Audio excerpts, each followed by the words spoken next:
Welcome to Trench Diaries. This is the Blond Knight of Germany, chapter 19, Rebirth. No man is any good who has no enemies.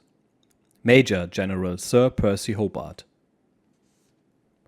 Almost immediately after Erich Hartmann's decision to rejoin the service, there was disagreement within the German Air Force regarding his status.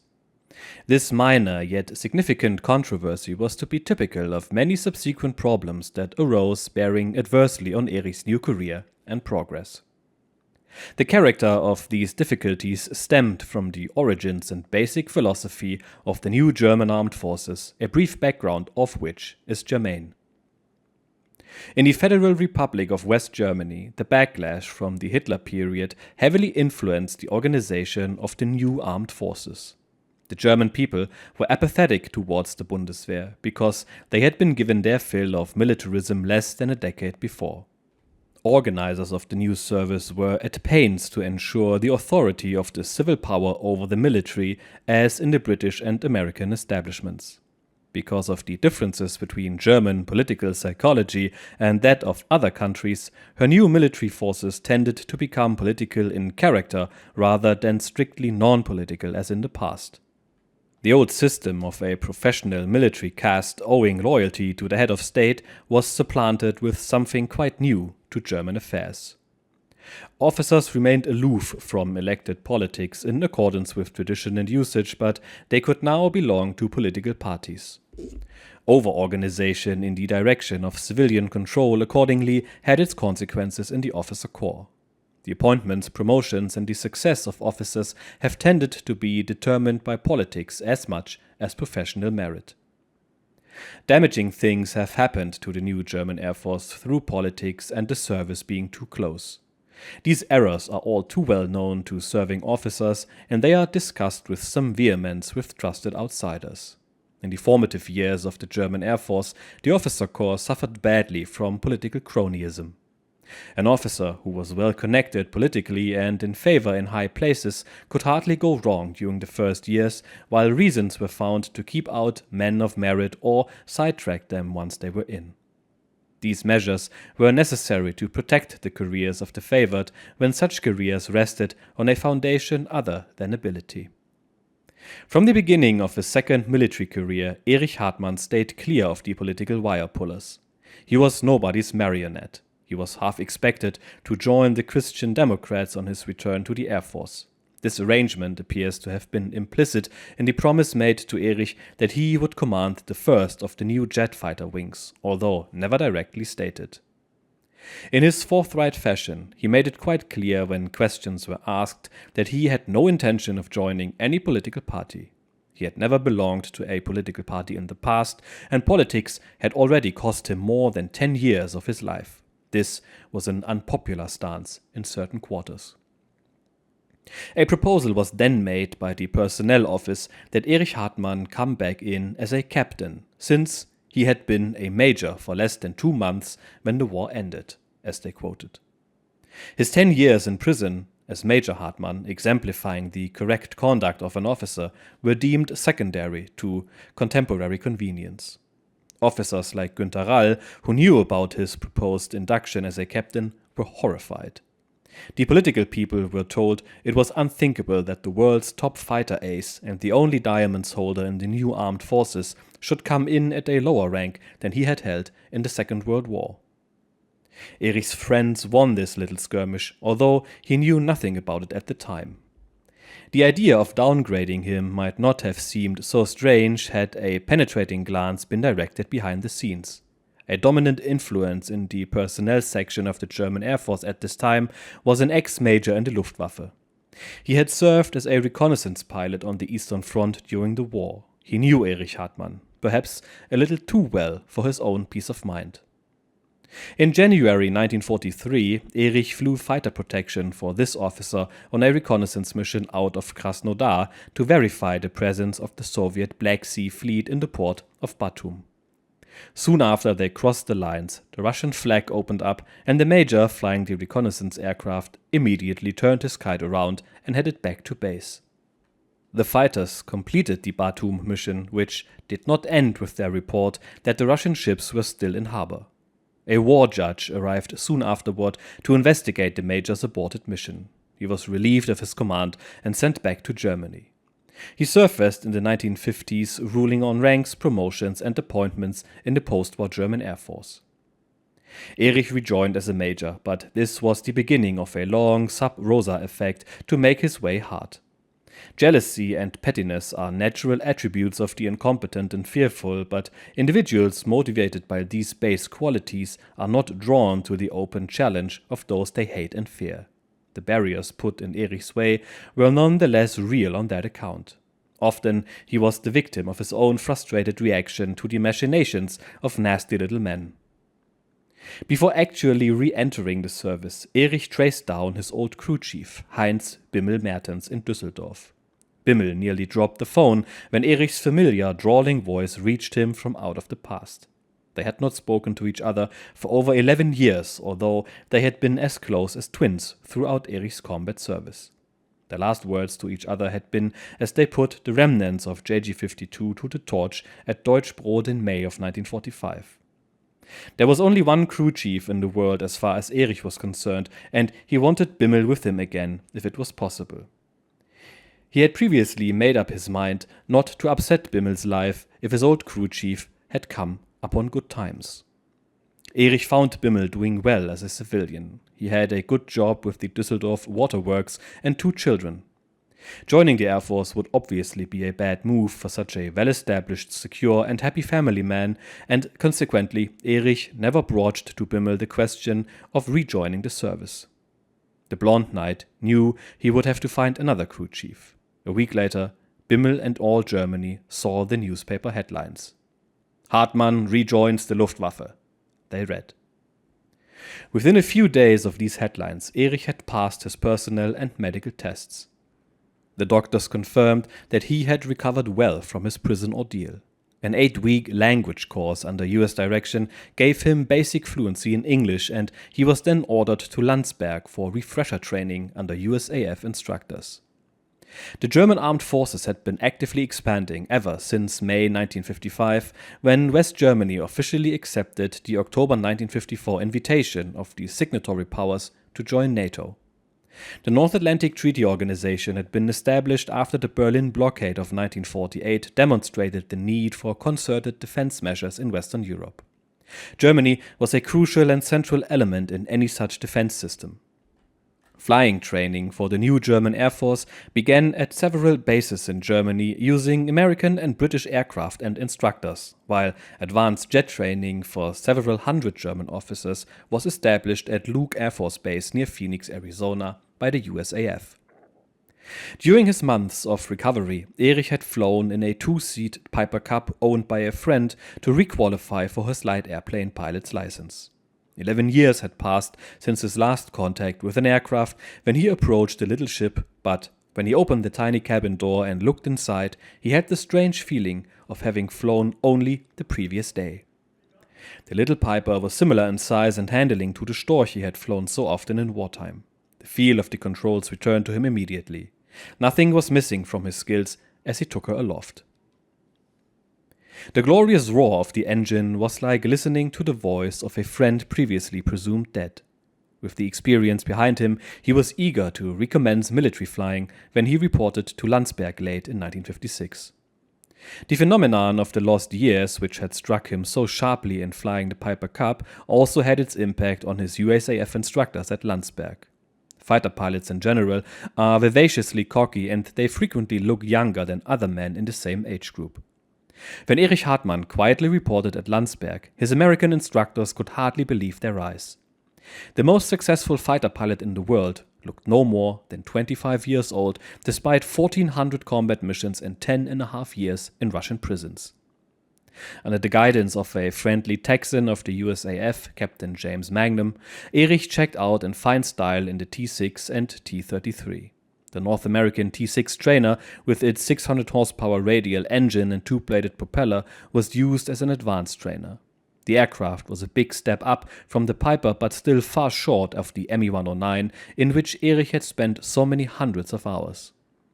The T-33 was a two-seat jet made by Lockheed, but even jet propulsion was not new to Erich, for he had flown the twin-engined Me-262 in 1945. The sensation of being aloft again in a powerful aircraft was one of liberation. He felt as though he was being reborn, but this was not the only birth in the offing. Usch became pregnant in the summer of 1956, and as Erich tackled the challenge of reorienting himself to military flying, his world was filled with a warming glow of anticipation. The death of the baby son he never saw while was in prison had been a heavy blow, and a new family now was therefore a part of a new life. When a charming little blonde daughter was born to Usch and Erich at Tübingen near Weil on 23 February 1957, their joy was boundless. Ursula Isabel soon became little Usch and helped her parents forget the past in the joy of a fulfilling present. Erich's re-entry into the brotherhood of fatherhood was one of the happiest days of his life. In 1957, Erich was assigned to advanced training on jet fighters at Luke Air Force Base near Phoenix, Arizona. The goodbyes to Usch and little Usch were hard, but the new environment at Luke Air Force Base made Arizona Erich's second home. He trained on the T-33 and F-84 in gunnery, strafing, bombing and skip bombing in near-perfect weather that permitted flying practically every day. His social contacts with Americans were broadened when his old friend Colonel Raymond Toliver, USAF, co-author of this book, arranged from England for Erich to be invited to the reunion of combat crews from the US 20th Tactical Fighter Wing then being held at Luke Air Force Base. The Blond Knight had previously been made an honorary member of the 20th when the American unit was stationed at RAF Wethersfield in Essex, England. The American pilots at Luke took the world champion of their profession into their fraternity. The friendly social whirl hardly left him time to ponder on the irony that he was shoulder to shoulder with former enemies, 7 of whose aircraft he had shot down in far-off Europe. When US AAF gun camera film from the Second World War was screened at Luke, Erich pointed out convincingly to the young American pilots that the films verified what he had told them about his own combat tactics. "Get in close if you want to get him down," he had told them repeatedly. 250 yards? You're still too far out. Some young pilots were skeptical, but the combat films proved him right. When the pursued aircraft filled the camera lens and the pursuing pilot fired, the explosion of the target aircraft followed almost invariably as the plane took point-blank hits and disintegrated. Long-distance gun camera footage, by contrast, showed mostly the curving and decelerating bullets scoring occasional hits. Rarely was the other aircraft actually seen to go down, except in the case of some spectacular downings in which inflammable Japanese aircraft blew up under even these minor strikes. Few of the long-range films showed anything like the devastation of the point-blank attack. The young American pilots were intrigued by Erich Hartmann and admired his modesty and frankness. They also profited by his almost incredible store of experience, the harvest of more than 800 aerial battles. The USAF, in turn, impressed and surprised the Blond Knight with its spirit and morale, which he found reminiscent of the old Luftwaffe. The German Air Force of 1957 lacked such inner strength, and Erich felt its absence keenly. Fresh from the political atmosphere of the German service in 1957, Erich found the USAF admirably equipped with the morale that encourages men to excel themselves. On the personal side of his visit to the US, Erich found warm friendship. Major Frank Buss, USAF, and his wife Wileen invited him to share their home in Phoenix. He found it hard to believe that a regular military officer could live as well as did the Busses. They had a pleasant home with all modern conveniences, drove a handsome sports car, and were relaxed and happy people. The Arizona experience, in all its aspects, was such a fairy tale to Erich after the brutal decade that he wanted to share it with Usch. The Busses promptly invited the German couple to live with them as long as Erich was at Luke. He scraped up the necessary airfare and Usch flew to Arizona while little Usch stayed in the care of her grandparents at the Patch home in Stuttgart. Arizona became an unforgettable experience for Usch as well. The expansive, endless, empty countryside and raw desert terrain were unlike anything the German couple had ever seen. Camping trips amid the magnificence of Grand Canyon fascinated them no less than the vast supermarkets and handsome stores in Phoenix. When they went back to Germany, it was the end of an idyll of which Usch wistfully says today.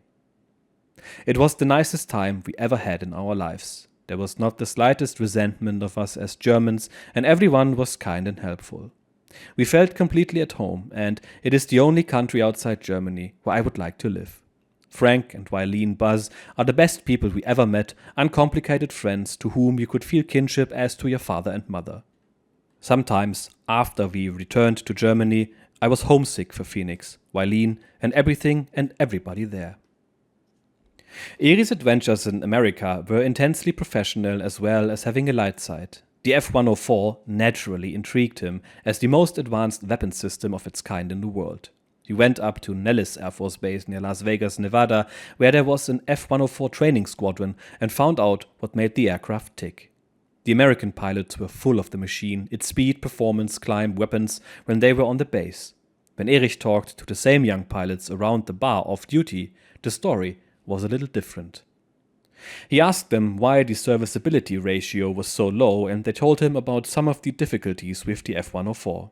Engine troubles, nose wheel problems, nozzle difficulties, and other matters were cited as sources of low serviceability. When Erich tackled the maintenance people about the F-104, they told him of the practical problems they had in keeping it serviceable and ready to fly. The catalogue of spare parts troubles, equipment defects, and maintenance problems was not the bright record. Erich had not been sent to America to evaluate the F-104, but he was deeply interested as a professional military pilot and soon-to-be wing commander in an aircraft he knew would probably be used by the NATO forces in due course. A young USAF captain whom Erich befriended gave him a large volume containing the findings on the F-104 accidents up to that time. Erich carefully sifted this technical evidence, and his conclusion at the end of his probe was firm and unequivocal. The German Air Force would need much more experience and know-how before it could handle such an aircraft. This view would later hurt him, even as it proved truthful and accurate. When he returned to Germany, he was offered command of a fighter-bomber wing. He declined this appointment because he did not regard the fighter-bomber role as his job, and he told the authorities he would rather wait for the first all-jet fighter wing. In the spring of 1958, he served for a time at Oldenburg as deputy CO of the fighter pilot school, and in June made a little rendezvous with history. The first jet fighter wing in the new Air Force was to be formed at Aalhorn and would carry the designation JG-71 Richthofen. The wing would preserve the tradition of Germany's greatest First World War ace and of JG-2 Richthofen in the Luftwaffe of the Second World War. The wing would appropriately have as its commodore the Richthofen of the second conflict, Major Erich Hartmann. A rebuilding party and a speech by General Kammhuber, inspector of the German Air Force, started Erich Hartmann on what was probably his greatest adventure as an Air Force officer. This appointment showed that the German Air Force was capable of good decisions as well as mistakes. The decision to give Erich command of JG-71 seemed to be almost a stroke of genius because of the way it brought man and task together, matching each to the other. Germany honored Erich Hartmann by making him commander of the Richthofen wing. The Air Force was also extending a challenge to the Blond Knight because the task of raising Germany's first modern jet fighter wing from a row of F-86 Mark VI aircraft was a hairy mass of problems. The situation was tantamount to saying, "Blond Knight, let's see if there's something more to you than an ace pilot and marksman." With his combative juices rolling in his competitive spirit amused, Erich threw himself into his job with all his energy. The young pilots assigned to the wing held their CO initially in awe.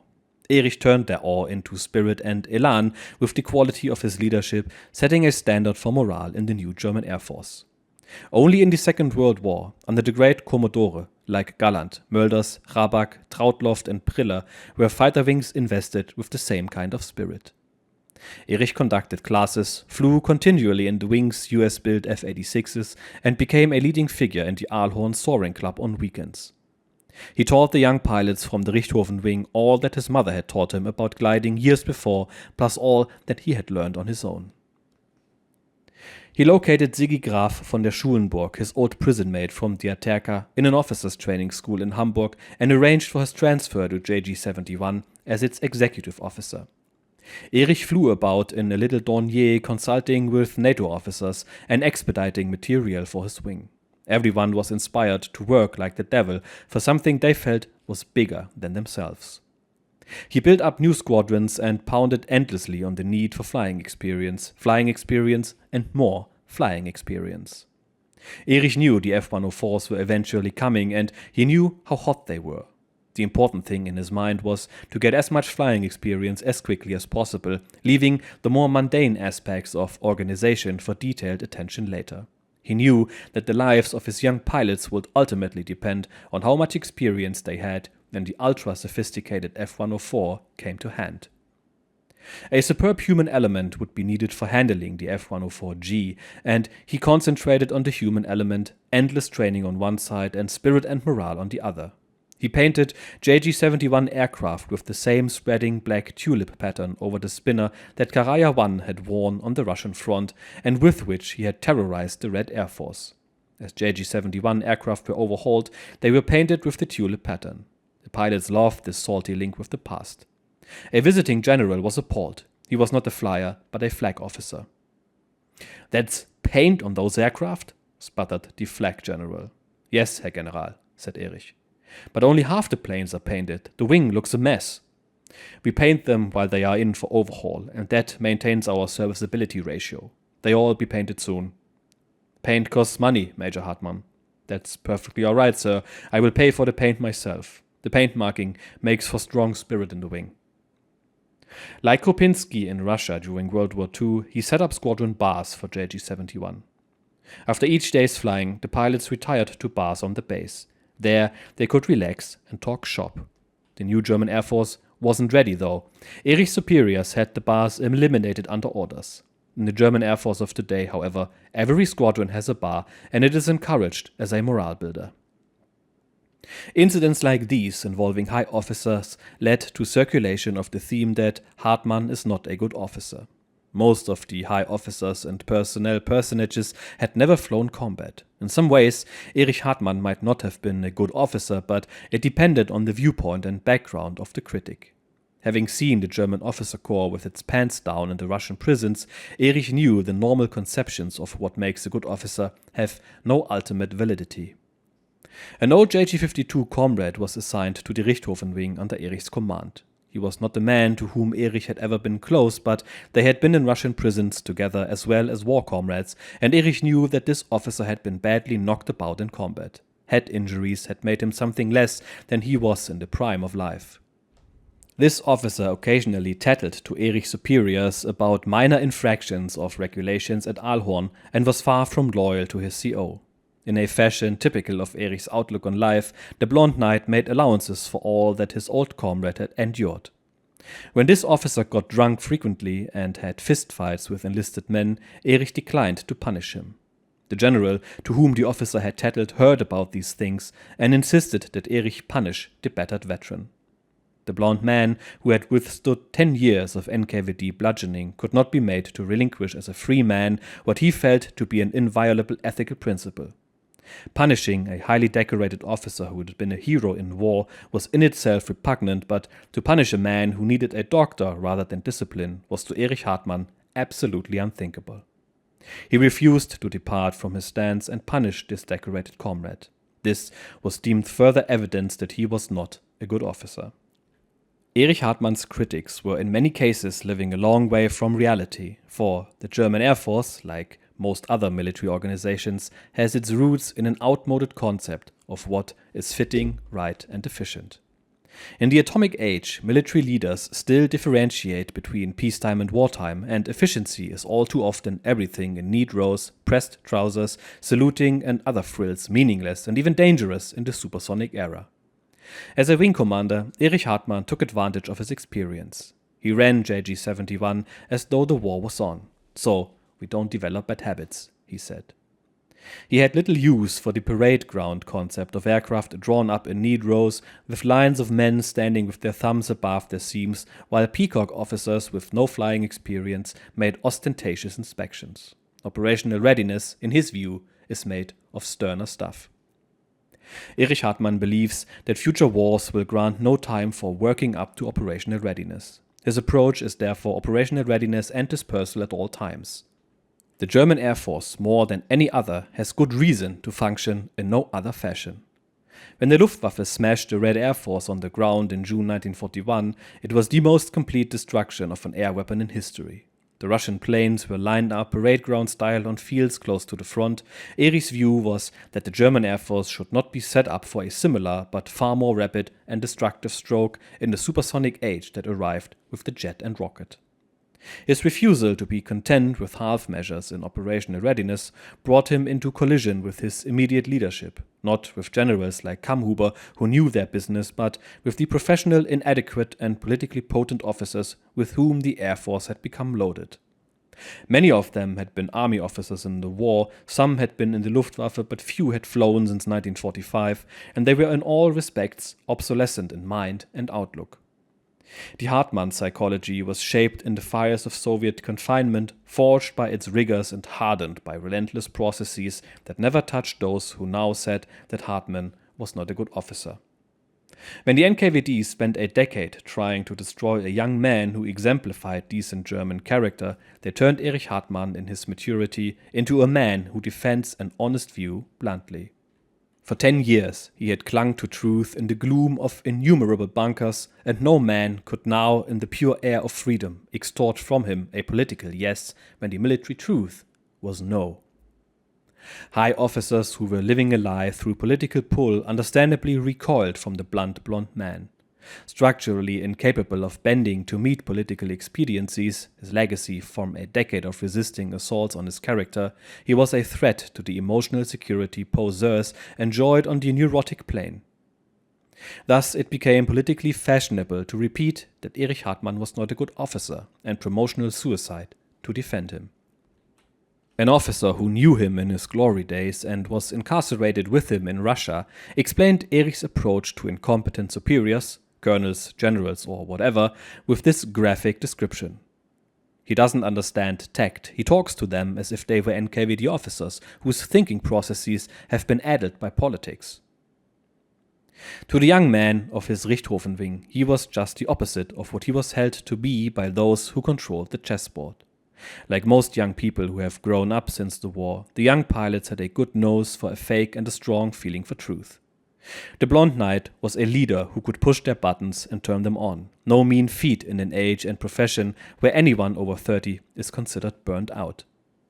When he told them about gunnery and air fighting, there was no question of their confidence in his truthfulness. He was the most successful fighter pilot ever to strap an airplane on his back. When he told them about Soviet psychology and the NKVD methods of character disintegration, they listened and learned. One day, these young Germans knew they might have to defend themselves against such processes, and they knew they were hearing the living truth. Barely 6 months after Erich went to work in creating the formation, JG-71 Richthofen was assigned to NATO in October 1958. The magnitude of his achievement in preparing his wing may be measured by the normal time required by most fighter wings to reach a level of efficiency qualifying them for NATO, usually at least a year. For a leader who was not a good officer, it was a stellar performance, not equaled even 10 years later. They were his boys and he watched over them like a father. In September of 1960 he proudly wrote the authors about his boys. During the last year we reached an air gunnery average in the wing of 24%. I'm happy about this, as I think it is the highest score in the German Air Force. My boys are great. I have 6 sharpshooters with 60% score average, young boys of 24, so I have made them section leaders. The boys are better now than the tired old tomcat of a wing commander. Men who served in JG-71 in those swaddling days of the German Air Force worshipped their tough blonde Commodore. They still do. They would have followed him through the gates of hell. Many of them went ahead of Hartmann and are now generals or retired generals.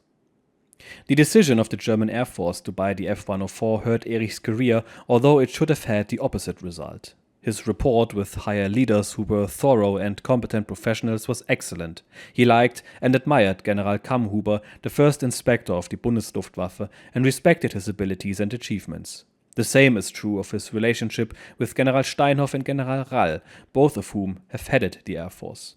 Frank views could be expressed to such men. On one occasion, the subject of the F-104 was raised in conversation with Kammhuber. Basing his views on his investigation of the F-104 while in the US, Erich said he did not believe that the F-104 would be a good aircraft for the German Air Force at that time. He was probably the first to hold this view and express it to his superiors. He felt acquisition of the F-104 should have been delayed. My thinking was that I was a good pilot, a normal, average pilot without special expertise but with lots of luck, nothing more. You must have luck, no matter what your practical experience, as any businessman will tell you. Through my good luck, I had gained a lot of experience. This experience told me, when combined with what I learned about the F-104 in the USA, that our young pilots did not then have the experience to change to such a complex weapon system. I did not believe that the F-104 was a bad weapon system, but rather that a human problem on our side would cause us grave troubles. Erich expressed his views frankly to General Kammhuber. He pointed out to his leader that for a decade or more a gap had existed in German aviation, during which no pilots were trained, no technicians gained experience, and no organization existed. He reviewed for Kammhuber his investigation of the F-104 in the US, conducted in a way that kept the facts free of political coloring. He emphasized the youth and inexperience of the German pilots and the lack of experience in handling jets on the part of Germany's top leaders. I believe, sir, that buying the F-104 is the wrong decision for us at this time, that we should not buy an aircraft we cannot handle. General Kammhuber, who liked Erich, kept listening. Sometimes I think, sir, that this is why Germans are hated in the world. We say, we are Germans, we can handle it. Because we are Germans, we think we can handle a complex aircraft like this at once. Kammhuber asked him what he thought should be done. Let us take from the Americans next their F-100 and F-102. This is the next generation of aircraft on which we can gain experience with afterburners and other technical advances. Then we can phase in the F-104 on a proper basis of knowledge and experience. But we should not buy an aircraft we cannot handle. Kammhuber said nothing concerning the content of Erich's remarks. His non-committal but friendly reply was obviously intended as advice. Erich, never talk about this, he said. We are happy to buy this aircraft. The political people have decided that we can buy this aircraft. Had Erich been the kind of well-adjusted officer that did well in those times in the German Air Force, he would have held his peace. Unfortunately for him, people who asked him straight questions got straight answers, reaffirming his view that the F-104 should come later.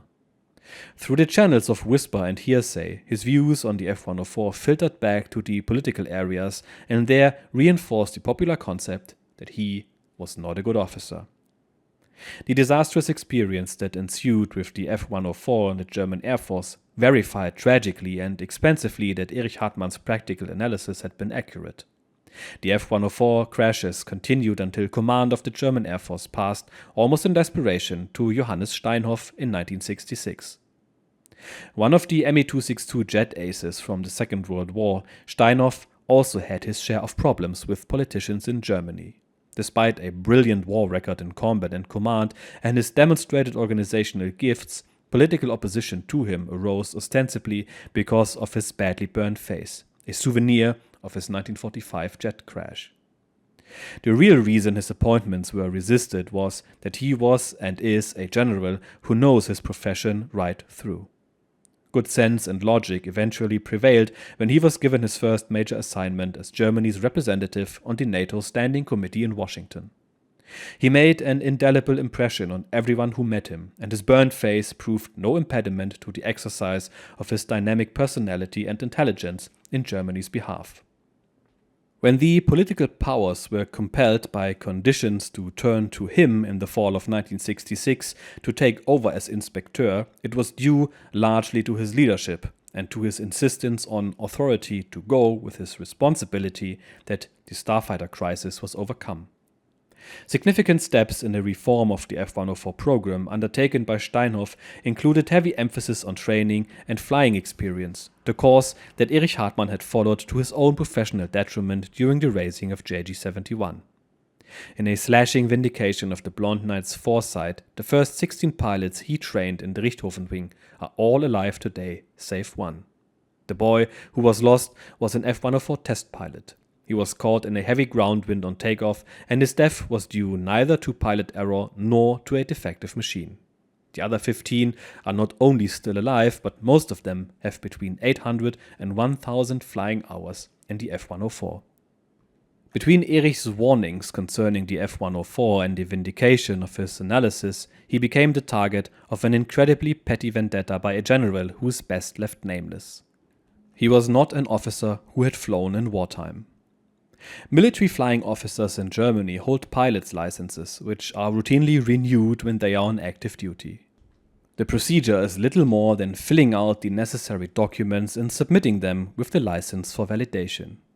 During the hard-driving days at Aalhorn, when the Richthofen wing was being built, Erich overlooked the annual revalidation of its pilot's license. Later, he could not locate the document. A general used this chink in the Blond Knight's armor to drive home what he hoped would be a professionally mortal threat. A fatuous proceeding was launched against Erich akin to a court-martial. His prospects looked bleak, but the maneuver backfired. Word of Erich's difficulties had spread to America.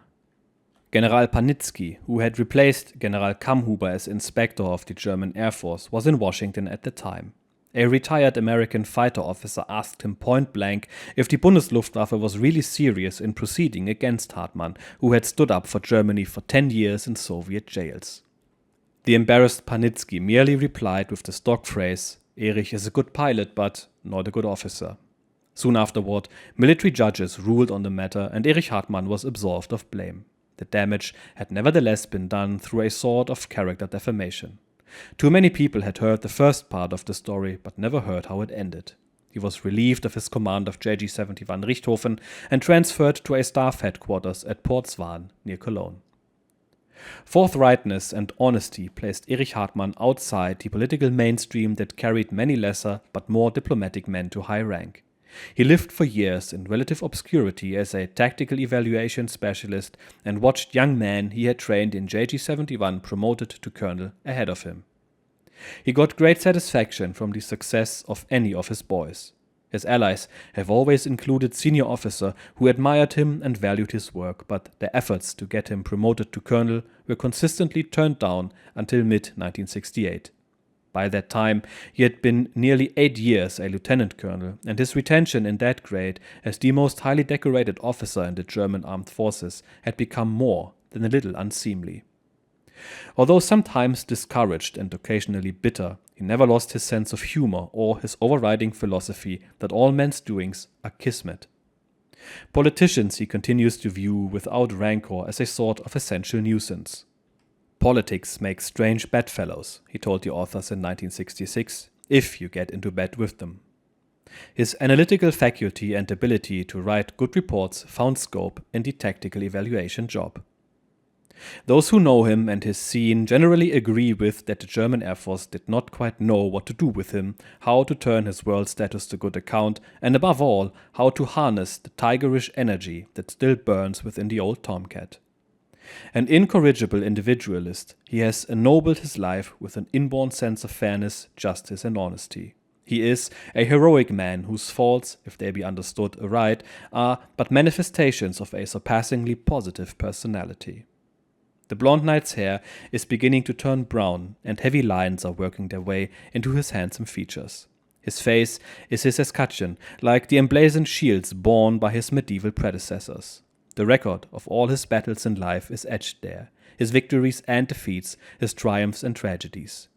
He has emerged the victor from his jousts in the tournament of life more often than not, but he also knows the experience of being knocked from the saddle and of being trampled when prostrate by an unchivalrous foe. He has lived a romance with his lady that must surely warm the spirit of every human being who has ever been in love. His life and love story intertwine tenderness and valor in a living legend. He will not change now to meet what is called the New World, for he is already old in his mode of attack on life. Wiser than of yore, he listens as his evening approaches for the sound of a thrown-down gauntlet. A bigger challenge may yet lie ahead than any in his past, perhaps a challenge great enough to rouse and rally all his formidable spirit and war. May heaven help the jouster tilting with him then. Epilogue.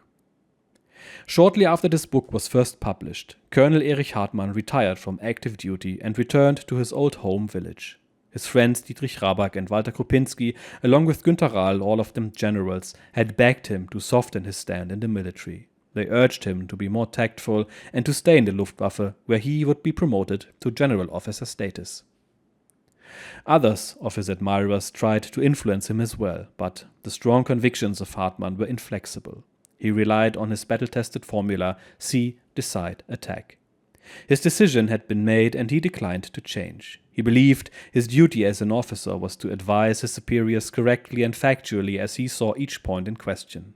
Once they had made their decision, he would obey their orders. He was structurally incapable of becoming the kind of yes-man that the political-minded Luftwaffe hierarchy expected.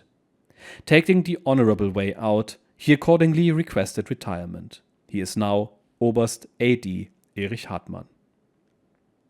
Erich plunged directly into an active civilian work schedule. Beginning with the remodeling of his lovely home, he did all the design work and labor himself. He then took on the management and operation of several flying schools and served as the FAA representative in the Württemberg area. Often he flew in rallies and on occasion flew as teammate with General Adolf Galland. The Hartmanns have many old school friends with whom they maintain a busy social schedule. JG-71 Richthofen, his old Geschwader, has an annual reunion, and the Hartmanns attended these and other fighter pilot gatherings. They went on one occasion to St. Louis, Missouri to be honored guests alongside RAF ace Peter Townsend. Erich and Usch spent additional hundreds of hours preparing a picture biography of his life, which was published in 1978 by Motorbuch Verlag in Stuttgart. This endeavor and the modifications to their new home brought Erich and Usch even closer to each other. Erich once told the authors that without Usch I am nothing. He meant every word. His lifestyle epitomizes his devotion. His being is centered on hers. A sudden change in Hartmann's life in 1980 caused consternation among his many friends. He quit attending reunions and other festivities. He quit flying and left his FAA job. The other fighter pilots felt that they had lost their leader. Only those who visited his home were able to see Erich anymore. He told the authors that everything he wanted in life was within easy reach of his home. This sudden and puzzling change in Hartmann caused many to think that the great ace had forsaken their friendship. They are wrong. Erich has intentionally kept quiet about his actions. He does not want the inevitable sympathetic reactions that will come when it is known that an illness has forced him to take it easy. The truth must be known, if only to spike untrue rumors already circulating. With Erich's consent, the authors now reveal the facts. He caught a cold in 1980 which developed into angina pectoris, which had killed his father at age 58. Erich was highly concerned. If he had a weak heart, he might follow his father. I was 4 weeks in bed and 2 more weeks in recovery, but I made it. His physician brother Alfred advised him to avoid every kind of stress, warning him that a second attack could result in a weak heart. Erich closely followed his doctor's orders and now appears to have won the biggest battle of his life. By October 1983, he was so much improved that he again passed the medical examinations for flying. He has resumed instructing at the flying schools and is again the FAA representative in his area. Erich remains adamant about staying off the autobahns and highways and declines to travel around attending various fighter pilot reunions and other festivities. He is still the same old tiger inside and tends to get overexcited when among old comrades. Hartmann accordingly limits the occasions when this can happen and possibly endanger his life. I am retired and I am a civilian, and now I like to have my rest and peace. I do not live for exhibitions. He looks the picture of health today. As in his combat days, Erich is master of his own disciplined schedule. With the loving support of the irreplaceable Usch, he will walk that way to the end of life's road. And there we go.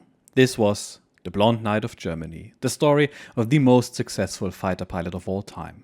The story of a man that was not only a gifted and skilled pilot, but also a man with morals and a clear sense of honor and duty. We learned about his youth, his training, his beloved wife, his time on the Eastern Front, his time in Russian captivity, and then his time in the Federal German Luftwaffe. Each period of his life was marked by individual and unique challenges. In this episode, we've learned about how the new German Air Force was led in great parts by bureaucrats instead of warriors, and it led to a whole host of problems for our men personally and for many others collectively. The so-called starfighter scandal is widely known in Germany in this regard, and even though no corruption could conclusively be proven, there is strong evidence that more than 1 million marks went from Lockheed to some people in the political circles in Germany. And at the time, Lockheed was doing this on multiple occasions. You see, for some time Germany was considering the Mirage 3, but after some visits to the Lockheed headquarters, with generously paid for expenses of course, the opinions of the bureaucrats miraculously changed. Apparently, America also promised to provide nuclear weapons for the F-104, which the French would not. In the event, the F-104 was purchased and the results were horrendous. Of all the F-104s that were bought by the German Air Force, almost 30% crashed. 116 pilots died, among them the entire display squadron of Fighter Bomber Squadron 31, who simultaneously crashed in June of 1962 during the main rehearsal of a commemorative flight that was scheduled for the next day. Günther Rall, a man who we've heard about as well in this book, went to the site of the accident, and on discovering that there had been a display squadron made solely of F-104s, he is quoted as saying, "Have you all gone mad? Formation and display flights in this thing?" During the height of the scandal, there was an average of 3 crashes per month. The year 1965 alone saw 27 crashes and 17 dead pilots. Absolutely insane. And the people who criticized this were either made silent or just let go.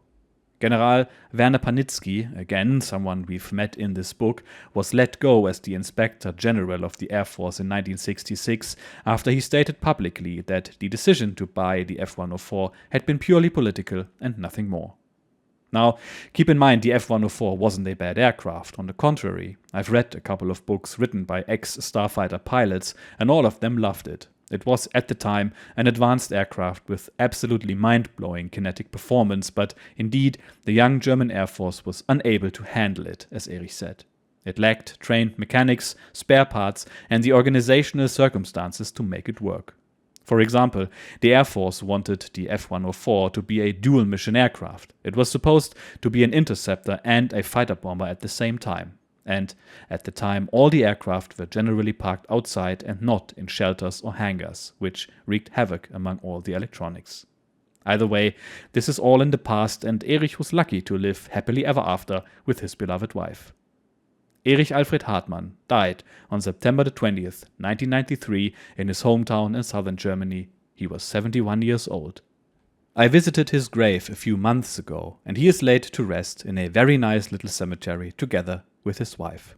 It's funny to think, had I been born just a few years earlier, it would have actually been possible for me to have taken flying lessons from him, as his main school was located not far from where I live now. So this is it, truly a remarkable book. If you've made it this far, thank you for your continued support. I appreciate you all being here with me. A new book is coming up next week, and you all are familiar with it, I'm sure. See you then. Cheers.